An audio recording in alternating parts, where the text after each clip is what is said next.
Hey everybody, welcome back to Growth 101. This module, we're going to cover the IAO model. I'm going to dig into what this is. And just as a quick reminder, this is all, Growth 101 is all part of a bigger program that we run called Mastering Growth. So if you're interested in that, there's a ton of additional spreadsheets and a lot more context, more use cases, case studies, and all that great stuff. Check out growthuniversity.io and you can enroll in that as well. But we're going to get right back to it here with Growth 101. So again, as a reminder, the core components of a growth framework include the financial model and the growth model. Today, we're going to talk about the IAO model, which is the inputs, actions, and outcomes that you should expect. And so as we get rolling here, just as a recap again, the financial model enables us to quantify your growth efforts across the company. This is where you're basically setting your short, mid, and long-term goals, and you're kind of adjusting that model maybe once or twice or maybe 3 times a year, but that's really forming the foundation of your growth framework. The next model that we covered in the last module is your growth model. And this extends your financial model by adding in things like your budget and customer acquisition cost and your monthly growth rate and your net unit economics. And again, you're going to use this in weekly or monthly intervals most likely, and you'll adjust as you go. The third component is your IAO model. And it's one of my favorites actually. This is where you look at various different inputs that impact your company and all those actions that those inputs drive, which ultimately produce outcomes for your business. Not everything's going to be successful. Not everything that you try is going to work, but this is going to give you a way to quantify your efforts and to help you start to think about where you're going to want to double down. This will form a lot of the basis of your day-to-day work within growing your startup. So inputs drive actions, which produce outcomes. So your inputs in this model really can come from many, many different places and sources. So think of these inputs as ideas from team members, from yourself, maybe from investors, maybe from customers. They might be campaigns. It might be new data that you're getting in from experiments or through other types of tracking. The actions are the things that you and your team or your customers do based on those inputs. And then the outcomes are actually the results. So generally, these are your best guesses at what you think is going to happen by spending time in a certain area of focus within your business. And again, we're still in the modeling phase here, right? So we're building forward-looking projections, and we're going to adjust those projections as we get new data in. By leveraging the IAO process, you're going to build mini growth strategies that are going to feed your core growth model. So these are more unit of work, kind of jobs to be done style actions here that you're going to take. And it forms a loop. So your inputs drive actions, which drive outcomes. And I'll show you an example here. Your input could be or your IAO loop could be a feature build, and your input is going to be internal stakeholders have some idea to build a feature. The action is that you build a feature, and then the outcome is that that feature actually failed to drive the results that you thought it was going to take, right? And you kind of form this loop. So the IAO loop for a feature build may look like this. Your input might be some ideas that internal stakeholders have. Then you might take an action of building a feature, and then the outcome might be that that feature failed, right? So that's how you complete this loop. If you're looking at this, say, from an SEO perspective, your input could be, for example, that you want to scale SEO efforts based on some early success you've had with search engine optimization so far. So you build 10 more keyword-based landing pages that you can get indexed. And then the outcome is that you get a bunch of new visitors over to your website. Now, the areas of focus are going to become part of your actual model. So think of each IAO as a unit of work. So this could be an experiment or an idea that you've got. It might be a marketing campaign. It could be a new activation sequence that you build in your CRM. It could be a new feature that you put out there. It could be that you test pricing. It might be an experiment. It could be something else. These are core areas of focus.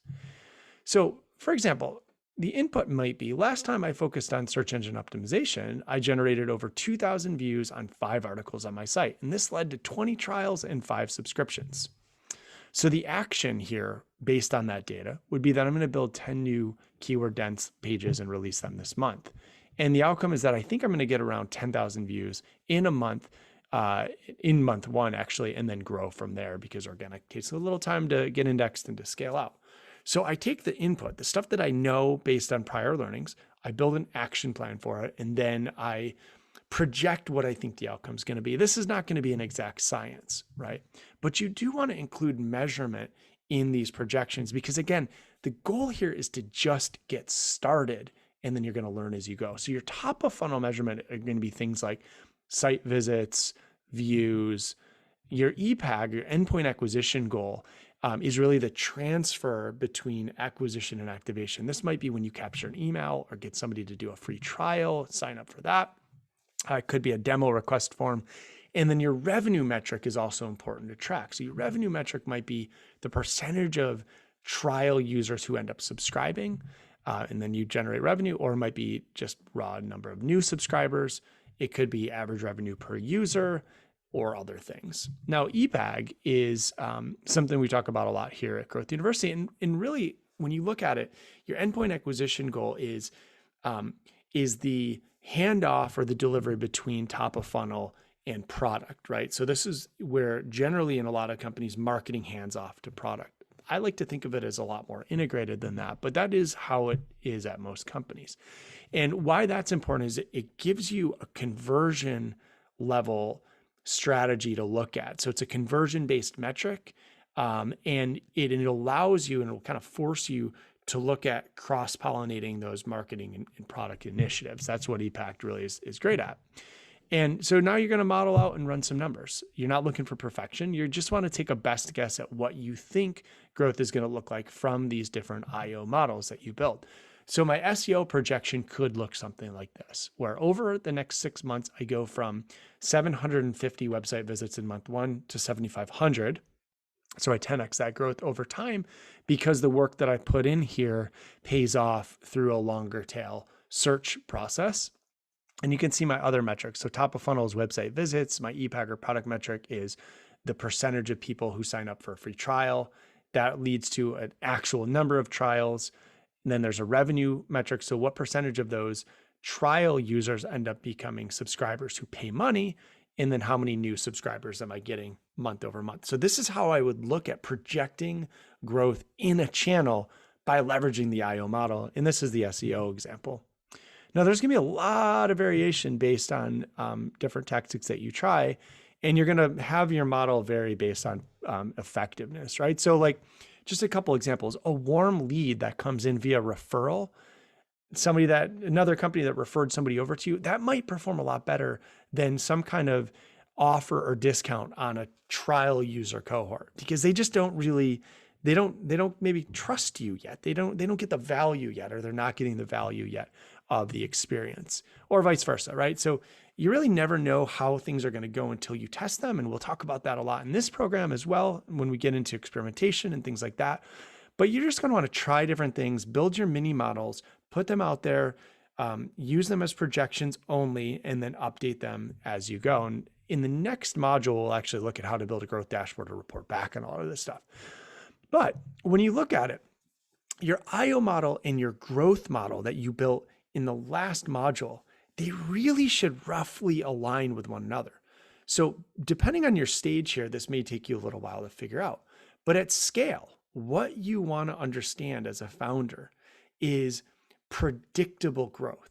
So I want to be able to predict where growth is going to come from and what IO efforts I'm going to have that I need to use and leverage to drive growth, which ultimately just impacts that financial model that we built in the earliest of days here when we built our financial model. So remember, I need to sell 500 units at $1,000. Well, how am I going to actually go about doing that?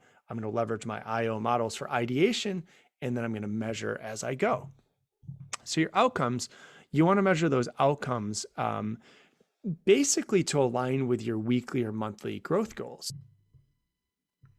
Okay, so when you're looking at your growth model versus your IO model, what you really want to do is try to match your IO model sums. So the net activity that's happening across all of your different experiments and your channels that you're running and everything else that you're doing to try to grow the company, you want to try to match the monthly growth there and your monthly goals there with your growth model goals. And notice what's highlighted on the left, your new subscriber growth from your growth model, showing roughly 20% month over month growth.